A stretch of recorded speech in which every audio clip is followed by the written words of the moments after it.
word to wise. Grass only greener when it's fertilized.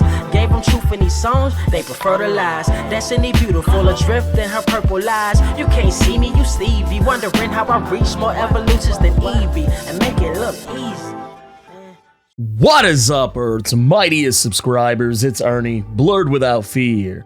Welcome back to the channel. Alright, today's video, we're going to be talking about X-Men, The Trial of Magneto, number 3, by Leah Williams, Lucas Wernick, and David Messina. And in this video, Scarlet Witch, having been recently resurrected, I'm going to explain to you exactly why she has no memory of recent events, and we're going to break down exactly how old her Cerebro backup is based on some clues that we get in this issue. More important than that, we're also going to talk about who the mysterious figure in the white cloak and hood that has been killing Wanda Maximoff inside this weird limbo space that we've seen her in the past couple of issues. We're going to talk about all that and more right now, but first, if you want to see more awesome videos like this one, make sure you hit that subscribe button because I post multiple videos throughout the week, plus live stream every Saturday, so that way you don't miss anything. Also, if you enjoy the video, I humbly ask that you Hulk smash that like button because it really helps the channel out. That said, let's talk about X-Men, The Trial of Magneto, number 3. The first question you're probably going to be asking yourself, if you didn't read the previous issue of X-Men Trial of Magneto number 2, you're probably wondering, well, if Wanda Maximoff's dead, how is she walking around and breathing Krakoa's fresh air right now? What the hell is going on? Well, as it would turn out, we learned in the first issue of Trial of Magneto that the Quiet Council had very much decided not to resurrect Wanda Maximoff. This was pretty much against everything Magneto had wished for, and we learned that in the previous issue of Trial of Magneto number 2, somewhere in there, Hope Summers may be the one who was responsible for bringing Wanda Maximoff back. This was not something the Quiet Council had signed off on. The 5 very likely went into business for themselves, and the only reason I think this is because Hope was acting very shady in the previous issue, and she manipulated Magneto into trying to stop the Avengers from collecting Wanda Maximoff's body. Almost as if they were trying to hide the fact that she'd even died in the first place, even though it was kind of not necessarily public knowledge, but it was definitely something that was out there in the superhero community. Now, and this is something that I kind of posited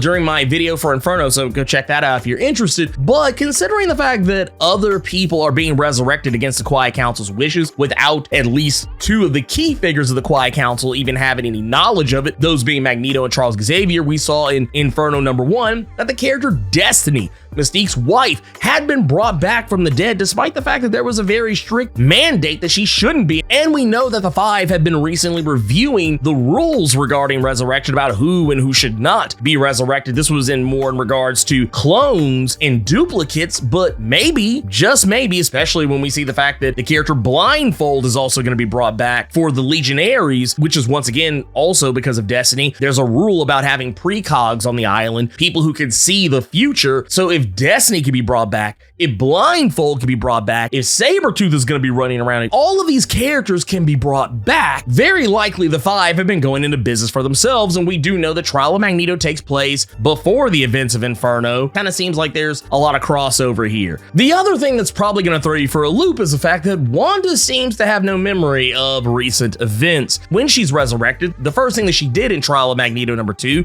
was embrace Vision as if they were reuniting, as if their love had never ended, and that's because to her it never did. In Trial of Magneto number 1, it was posited that Wanda Maximoff's backup was so old that there's no telling what the outcome would be of her being resurrected if they even decided to do so in the first place. They stopped recording backups for Wanda Maximoff, which honestly I do find this kind of interesting considering the fact that when Xavier Magneto probably would have stopped recording her backups, it probably would have been roughly around the time that it was revealed that Wanda Maximoff and Quicksilver were not Magneto's children, which is another thing that we have here is the fact that she believes that she's still Magneto's daughter. She even refers to him as her father in this issue, like without even so much as batting an eye. But getting back to it, you would think that maybe this backup would be as recent as Rick Remender and Daniel Acuña's Uncanny Avengers Volume 2 number 4, which was the issue where we all learned the truth about her being a creation of the High Evolutionary. Quicksilver, is as well. But that's not the case. Her backup is incredibly old because she still believes that her and Vision are married. When Vision brings up the notion that he was still grieving over the loss of his wife and only to, have to grieve for Wanda as well, Wanda is completely thrown off by this because she doesn't realize that Tom King's Vision run has already occurred, because the wife that Vision is referring to is Virginia, who, spoiler alert for Tom King's Vision, she died in Vision number 12 back in 2016. So Vision is still reeling from that, and now he's reeling from the death of Wanda, and now is completely thrown for a loop by her rebirth. Her backup has to be pretty old if she thinks that her and Vision are still married, and more importantly, the fact that she doesn't remember who Tommy and Billy are. She has no knowledge whatsoever of her sons, Tommy and Billy, aka Speed and Wiccan. So let's take this information and run it back. I can tell you with almost 100% certainty about roughly when her backup, at least at the earliest, could have been, and at the latest that it could have been. Let's get into it. I can tell you right now off rip that the earliest her backup could have possibly been to think that they still have a very happy marriage, well, it would have had to have been at least roughly shortly after Giant Size Avengers number 4 in 1975, because that was the issue that they were married, and then shortly after that they had their honeymoon in Avengers number 137 in 1975 shortly after that. So that's like about roughly the earliest that you could probably say that her backup is from, considering the fact that, Tommy and Billy aren't in the picture. She still thinks that her and Vision are happily married. The reason why I say that is because Tommy and Billy weren't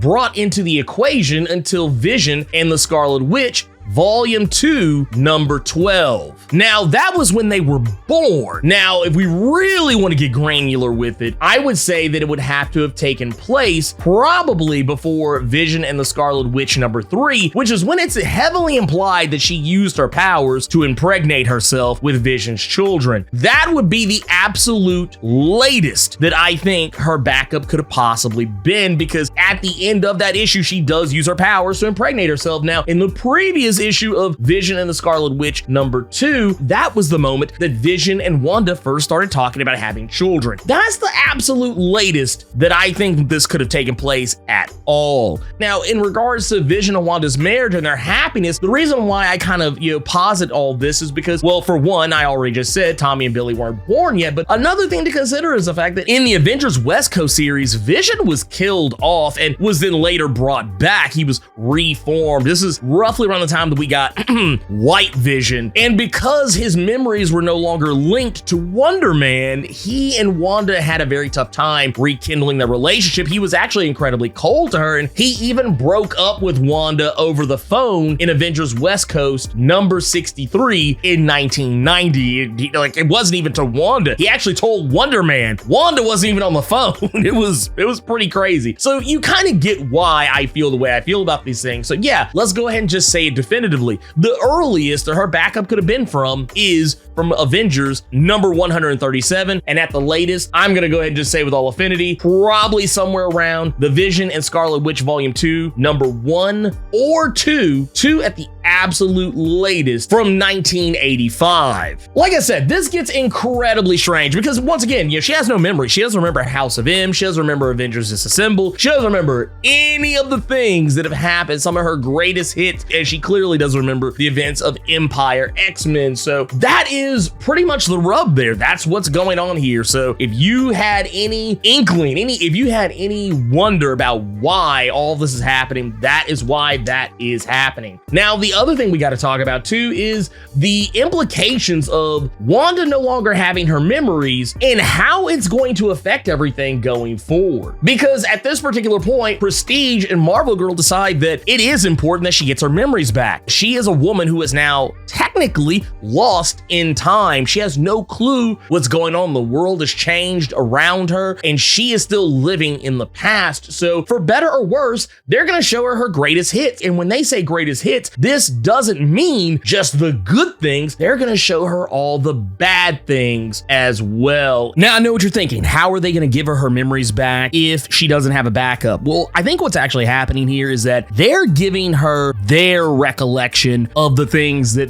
they have witnessed. So between Prestige, who is technically from the future and would probably have some of this stuff, as a pre-recorded in history, even though technically I think it's an alternate timeline that she comes from too, as well as the future, but Marvel Girl was around for a lot of this as well. So yeah, they could just use those memories and kind of be like, hey, here's an outside looking in perspective of the things that you've done. And all of these things kind of bring about a very terrible change. Now, one thing you're probably going to take notice of here in this issue, and I think more so in this issue than any other issue that we have seen up to this point, we see art that depicts Scarlet Witch, current art that depicts her so much more like actress Elizabeth Olsen than I think we've ever seen. There's at least 3 or 4 shots that are damn near spot on Elizabeth Olsen, which I think is just amazing because, hey, you got the actress in the MCU, you're actually making this character look more like that real life person who is portraying that character on the big and small screen. I think is a great deal. But the immediate reaction that we get from Wanda Maximoff when she is reminded of everything she's ever done,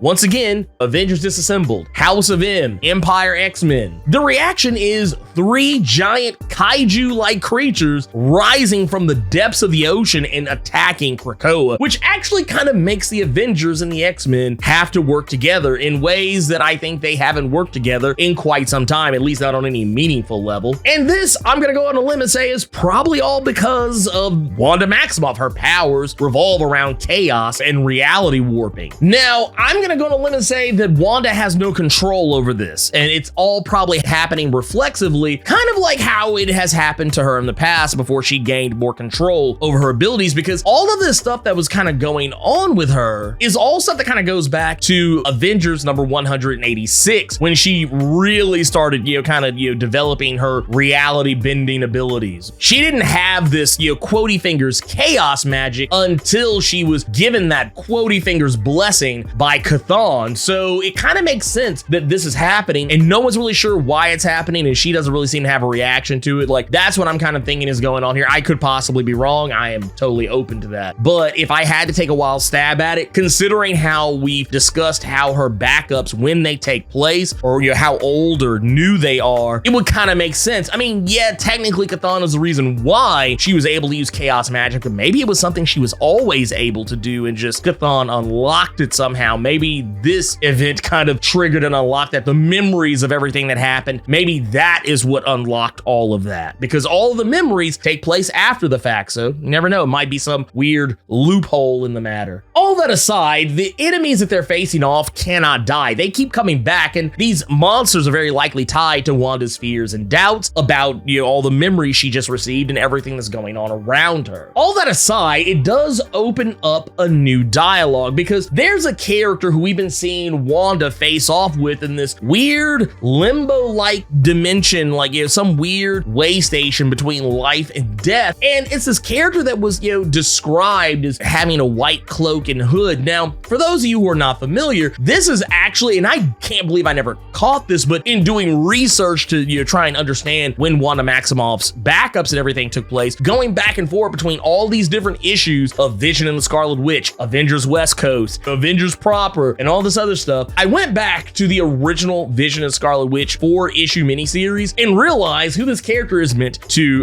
kind of be an homage to, and that is a character that was initially referred to as the White Pilgrim in Vision and the Scarlet Witch number 4 from back in 1982, but was actually Magneto in disguise. And it's kind of clever when you think about it, because this character is supposed to kind of evoke the idea that, yeah, Magneto is the guy behind all this, and in truth, that may or may not be the case, because Magneto, he did give a confession about the fact that he was the one who was behind all this, but we know Hope put him up to that. And there was also the idea that people were talking about, the idea of a white cloak, so that must mean maybe it was Quicksilver moving so fast that it gave the appearance of a cape. That is a thing that I still think would be a pretty silly revelation in and of itself, but I'm not saying it's not gonna happen, but I don't think it's incredibly likely. But we do know who that figure in the white cloak is, and this time it's it's not Magneto. Wanda realizes that while she keeps facing off with this figure, she keeps going toe-to-toe with this figure over and over and over again in her mind in this weird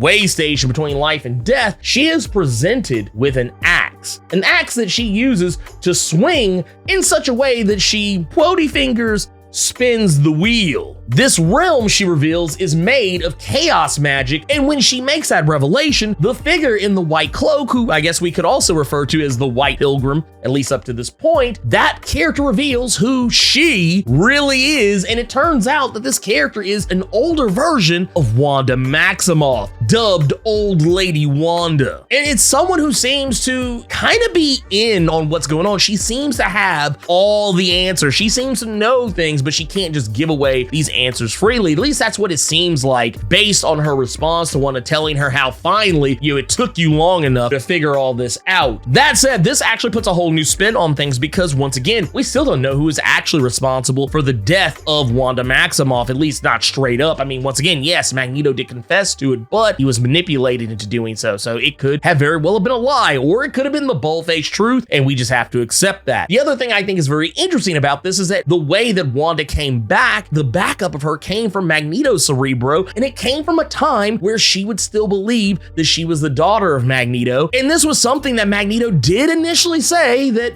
he was going to make right, that he was going to fix things, that it takes two to pretend. All of this going back to the pages of S.W.O.R.D. Every time we get answers to a question, more questions get posited. And I'm not gonna lie, I have no clue what's going on here, but I can definitely tell you with all the certainty that everything I just told you prior to this reveal, I'm pretty certain sticks. That said, I hope you guys enjoyed this video, and if you did, Hulk smash that like button. And don't forget to share it all over the internet with all your friends, so that way they'll know how you leveled up your comic book big brain on the mystery of the resurrection of Wanda Maximoff and the trial of Magneto. On your way out, make sure to hit that subscribe button and let me know what you thought about X-Men Trial of Magneto #3. Keep it plus ultra and sound off in the comments.